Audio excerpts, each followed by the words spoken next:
ဘုန်းကြီးတို့စကိုင်းမှာဆရာတော်ကြီးတစ်ပါးအခိယဝါဒနာပါသူ့ရဲ့ရည်ရွယ်ချက်ကဘာလို့ဆို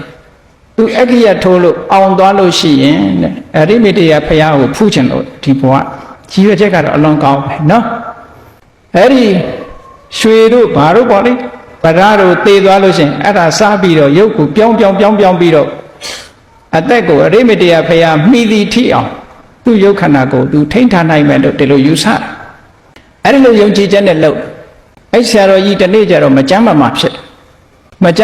တော့ဘုန်းကြီးကသွားပြီးတော့မေးတာပေါ့ယဉ်နေတဲ့ဆရာတော်ကြီးပေါ့သွားမေးတဲ့အခါဆရာတော်ကြီးကအဲ့ရထဲမှာပက်လက်ကလေးဘုန်းကြီးတို့နဲ့တော့မင်းနဲ့ငါနဲ့ယဉ်နီးပြောတာပေါ့ငါကွာတဲ့ဒီဓာတ်လုံးလေးတွေအင်းလေးတွေအားကိုးပြီးတော့ငါအစာငတ်ခံမိလို့စားလို့စားတတိစားလို့စားတတ်လို့စားလို့စားနဲ့အငတ်ခံပြီးတော့ငါနှစ်ပေါင်းများစွာလှုပ်လာလဲရတာငါနေမကောင်းတော့နဲ့ဆရာဝန်ခေါ်ဆေးထိုးရတာပါပဲကွာဓာတ်လုံးရေစိမ်တော့မပြောက်ပါဘူးဘေးမှာအထုပ်ကလေးချထားပြီးဆရာတော်ကြီးကအဲ့လိုညှိရှာငါဓာတ်လုံးရေစိမ်တော့မပြောက်ဘူးတဲ့ဆရာဝန်ခေါ်ဆေးထိုးလိုက်မှနည်းနည်းသက်သာသွားပြီးတော့ဗာပြောတော့ဆိုအေးငါနလန်ထလို့နေကောင်းလာရင်တော့ဒီခါဖျားချိုက်တဲ့အလုပ်ပဲလုပ်ပါတော့မယ်ဒါတွေမလုပ်တော့နောက်တစ်လနှစ်လနေတဲ့အခါကျတော့ဆရာတော်ကြီးကျမ်းမာရေးသိအောင်ဆိုဘုန်းကြီးတစ်ခါသွားတော့ဘယ်ရောက်နေတော့ဆိုရှုခဲ့ပြန်လုပ်နေပြန်ဘုန်းကြီးကဟာဆရာတော်ဘယ်နဲ့ကြောင့်ဓာတ်ထလုပ်နေပြန်တာတော့ဆိုငါအောင်တော့မှာကွာမကြတော့ငါအောင်တော့မှာမကြတော့ဒါကြောင့်မို့လို့ငါလုပ်နေတာဩတက်တော့80ကျော်လောက်ကျတော့ပြန်တော်မူတော့ဘယ်အရိမိတရာတွေ့ရ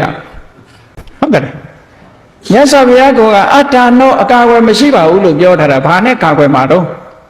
အေးဘလောက်နီးကောင်းတဲ့သိပ္ပံပညာတွေနဲ့ပဲလှုပ်ဇလန်းနေတဲ့တော့ရေးကြတာပေါ့လေမအိုမနာမသေးတဲ့နေရာရှိတဲ့ရောင်မအိုမနာမသေးဆေးစားရင်မအိုမနာမသေးရှိတဲ့ရောင်နဲ့ရေးကြတာပေါ့ဇလန်းအနေနဲ့တော့ဖတ်ကောင်းတာပေါ့တကယ်ရောရှိရလားရှိနိုင်ဘူးဘယ်လို့မှမရှိနိုင်ဗမာပြည်မှာယုံကြည်ချက်တွေရှိတယ်နော်အလောင်းတော်ကတ္တဗဆိုတာအေးအသေးထွက်ပြောလို့ပြောအရှင်ထွက်လို့ပြောသေတာပါပဲဘာလို့သေတဲ့တွေရှင်ထွက်တွေပြောနေမလဲဟုတ်ကဲ့အေးဒါကြောင့်မလို့လူရဲ့သဘာဝကိုမြတ်စွာဘုရားအတ္တနော